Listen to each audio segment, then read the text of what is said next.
Hello and welcome to another great section on building command line applications in Go.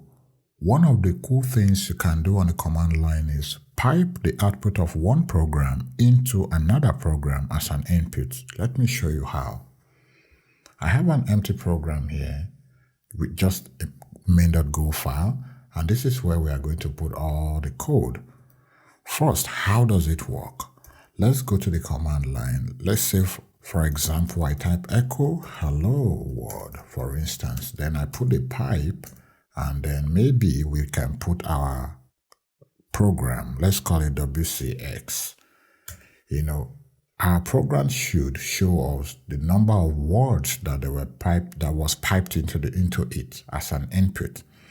Right? This is what we are going to build. It supports any kind of piping, so you can do cat, like maybe read from a file and pass it into the program as well, so everything. All right, let's go ahead and build it.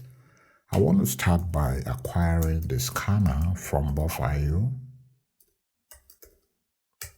and we need os.stdin.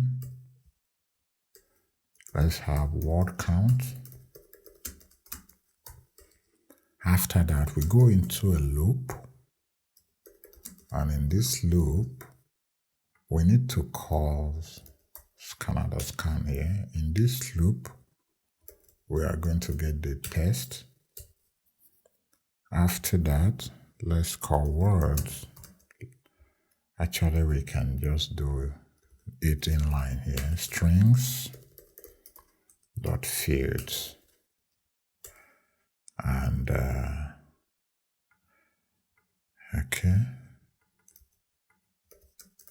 equal to len words, so we can change this to words. That's it for the scanning. Let's do some error check. Scanner.error.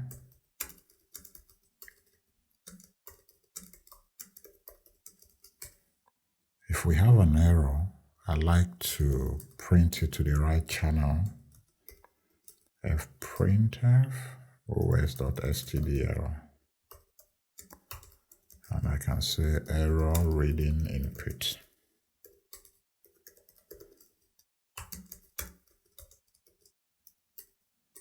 Like this. And error.error. Okay. After that, we should exit the program with error code.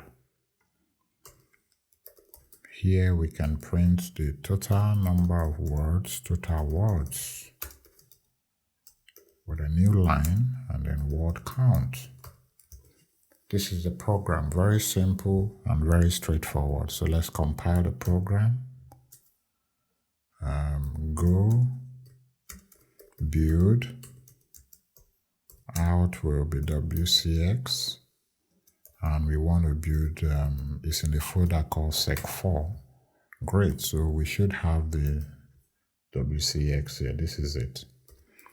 Now we can echo hello world, put the pipe on our program WCX, and the word is 2, right? How about cat?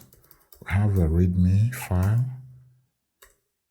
and I can pipe it to WCX as well. WCX. Great. So this is how to do piping in Go. It's a very simple program, also simple idea, but quite powerful. You can use this to provide some flexibility in your command line applications. Thank you for watching. If you enjoyed this video, please subscribe. More to come. I have a whole lot more videos that I'm making for this series. Thank you.